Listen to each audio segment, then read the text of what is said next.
What's going on, everyone? Welcome back to the show. So let me show you this. Let me show you this article here.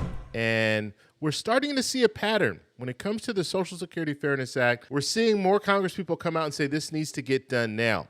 And so it says lawmakers press Social Security on lag in paying expanded benefits to public employees. And so what we saw is we saw Congress send out a letter.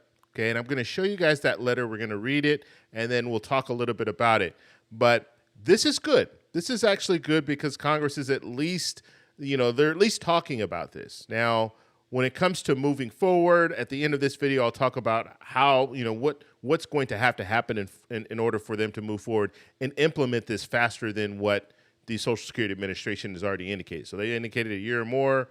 In order to get it done faster than that, some things need to happen. So we're going to focus on that in this video. But first off, you guys can do me a favor. Please like the video. And if you're watching this video and you want to see more content like this, please consider subscribing to the channel.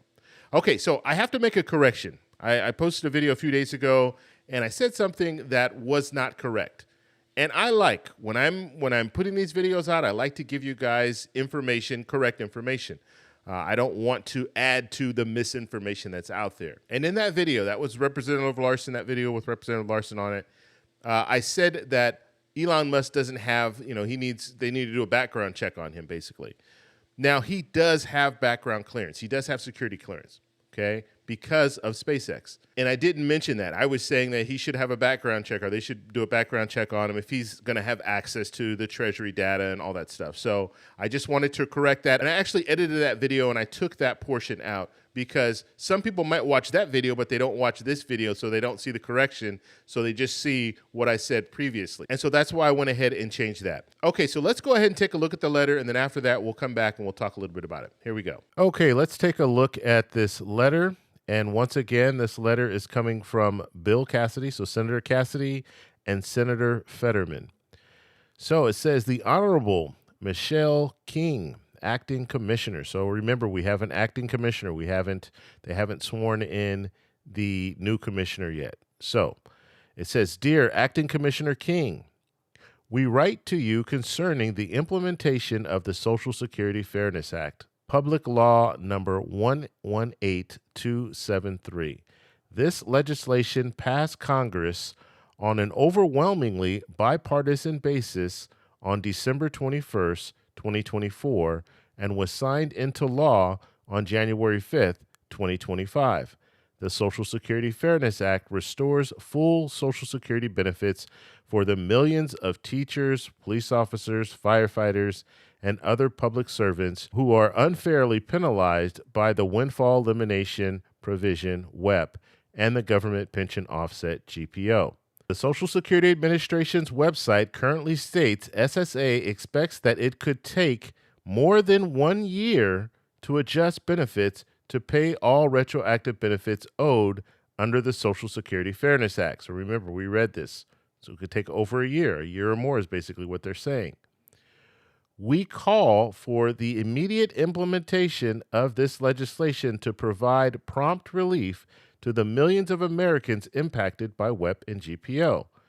In the interim, we request monthly updates, so this is good, they're requesting monthly updates, and briefings regarding the status of the Social Security Administration's progress towards implementing the Social Security Fairness Act. And it says, thank you for your prompt attention to this important matter. We look forward to your response. And then you have it signed here, Senator Cassidy, Senator Fetterman, and I want to show you some of the other senators that signed this letter. So you have Senator Sullivan, you have Senator Lujan, you have Senator Collins, Senator Whitehouse, Senator Padilla out of California, Senator Hickenlooper, Senator King, you have Senator Ossoff, you have Senator Reed, you have Senator Durbin, you have Senator Merkley, you have Senator Rosen, Senator Murkowski, Senator Moran. Now, these are both Democrats and Republicans. Remember, this is a bipartisan bill. Senator Gillibrand, Senator Kaine, Senator Booker, Senator Warner, Senator Capito, Senator Fisher, Senator Welsh, Senator Klobuchar, Senator Blumenthal, Senator Baldwin, Senator Ricketts, and Senator Heinrich. Okay, so that was the letter, and you saw the senators that signed the letter. And so you do see that you have some Congress people that they think that this year or more is just too long. This needs to happen much, much faster. Now, one thing that I wanted to go back to when it comes to this letter, it says, in the interim, we request monthly updates and briefings regarding the status of the Social Security Administration's progress towards implementing the Social Security Fairness Act. I think this is good.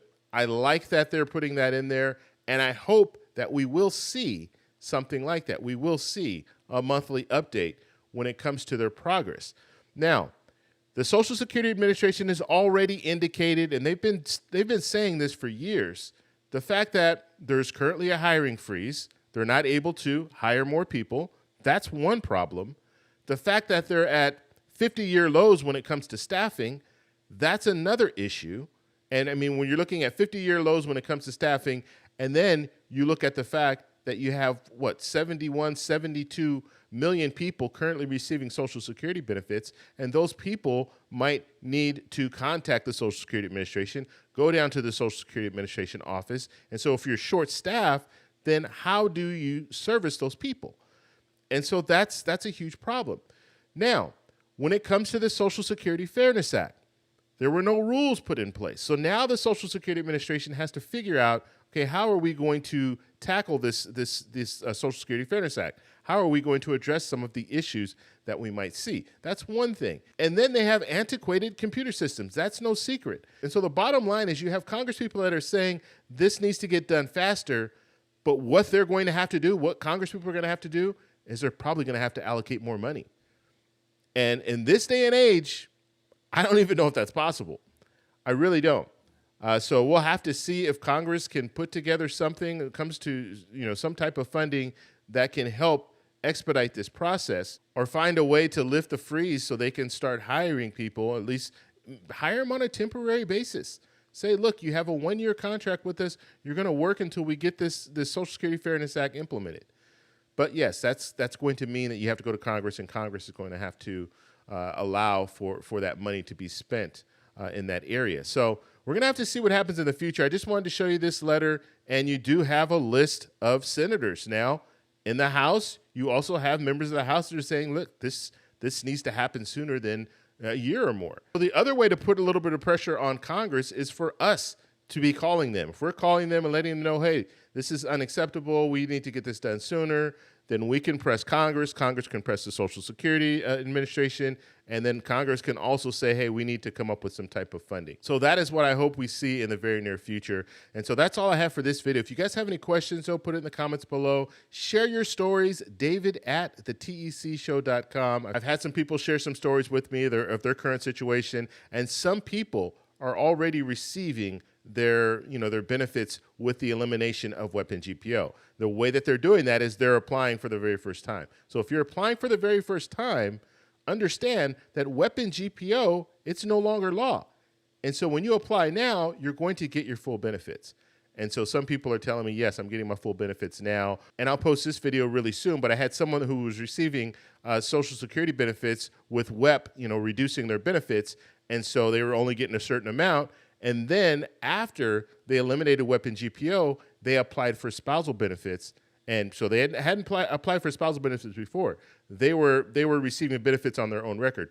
And then when they applied for spousal benefits, now they're getting much more. And so you can take, one or the other, and obviously they're taking the spousal benefits because it's a bigger check. And so make sure you send me an email with your stories. If you guys like this video, give me a thumbs up. Please subscribe for more, and I'll talk to you in the next one. Bye.